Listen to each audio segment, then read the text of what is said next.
Joe Tarnowski here with Emily Page, who many of you probably remember from the interview about the Jocko white tea.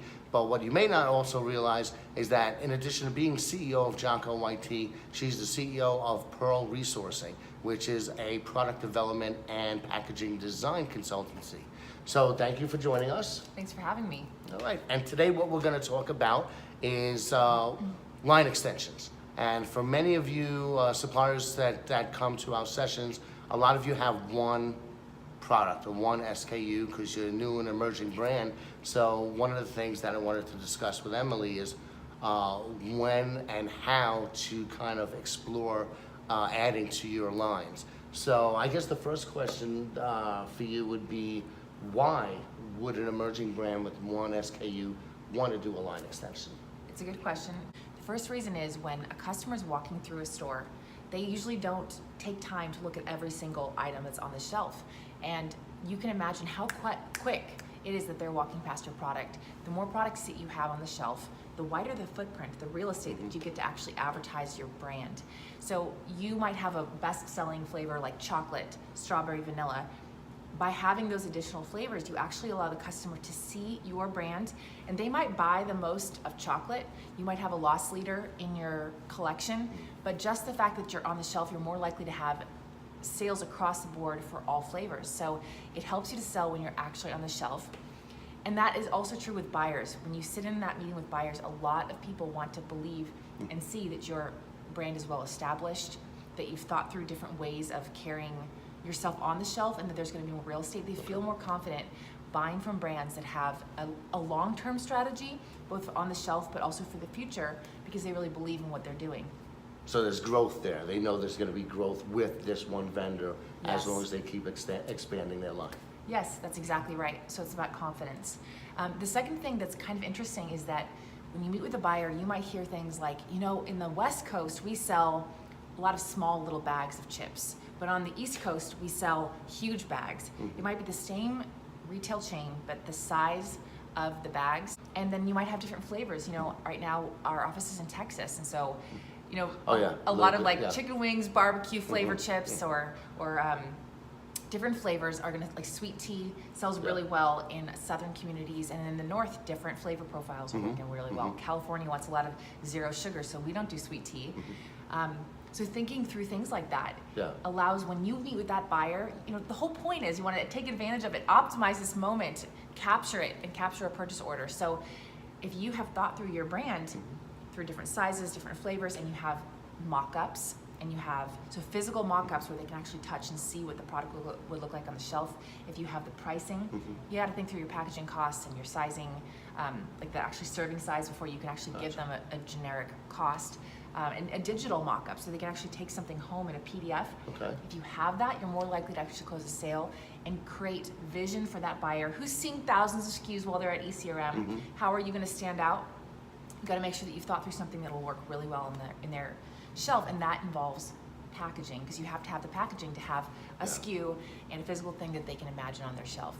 Okay, so that's a lot of stuff for, let's say if it's a single person who's doing it out of their basement, or, you know, how do they find, what kind of resources would a supplier, a new emerging brand, need to kind of build those mock-ups and start, put something together that they can show a buyer?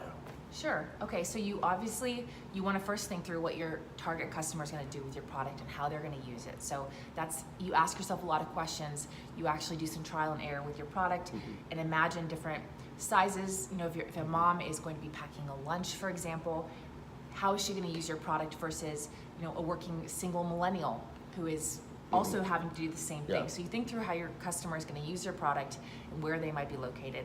And then number two, you want to reach out to your co-packer and talk about what it would cost. You don't have to, the cheapest way to go about doing this is to not actually do a whole production run of a larger size or different flavors. Just figure out how much it costs. Do the minimum amount of work to actually have answers for your buyers so you can close a purchase order. So once you've talked to your co-packer about the actual manufacturing costs, then you want to talk to your packaging manufacturer about the cost of that packaging. And so you've had all the answers figured out, and then you can go to your graphic designer and create a digital mock-up of that thing. so that they can have, you can create a sell sheet and you can send something in an email afterwards for fast follow-up.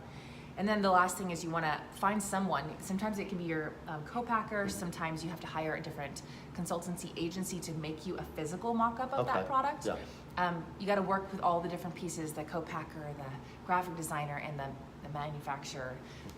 But then you should create a physical sample of that. And we've seen some of these. I know at a lot of our candy sessions, we've seen mock-ups, whether it's the bags or the stand-up pouches of line extensions that are coming, that are not ready yet, but they wanted something for the retailer, the buyer, to actually physically hold and look at. So imagine what it's going to be like on the shelf. So we're all cerebral. Our senses are more powerful than even our mind. So if I have it in my hand, I'm going to be so much more convinced and likely to buy it. So it is important to have a physical mock-up whenever possible. Oh yeah, I mean, because I don't believe you. You might say this is coming soon, but until I touch it, I don't believe you've thought through all the details that could possibly slow me up. Because imagine what your buyer's thinking. They have risk in accepting your product. What if they take you in, but you don't deliver on time and you haven't actually created packaging that's actually legally USDA approved? All of those little pieces can hurt your buyer. So you want to give them every piece of confidence and every resource to be able to visualize yourself on the shelf selling fast. So by thinking through all those little pieces, you can change the game. One really interesting example is Justin's Peanut Butter, who thought through different ways of packaging their product, and they ended up turning, usually you buy peanut butter in jars, and they ended up putting it in little packets. Yeah. And because they changed the way that they were thinking about packaging and they provided a different offering, their sales velocity increased because they could suddenly reach moms who were packing lunches.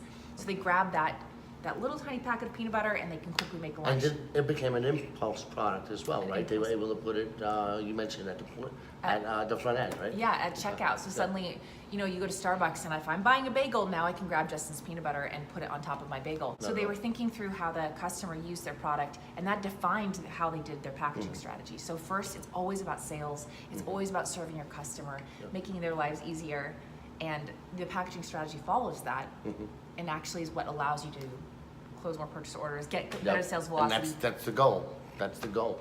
So for new suppliers, who or what are the types of resources they need in place, whether their own staff or if they outsource, in order to start exploring whether or not to do it and how to get it done?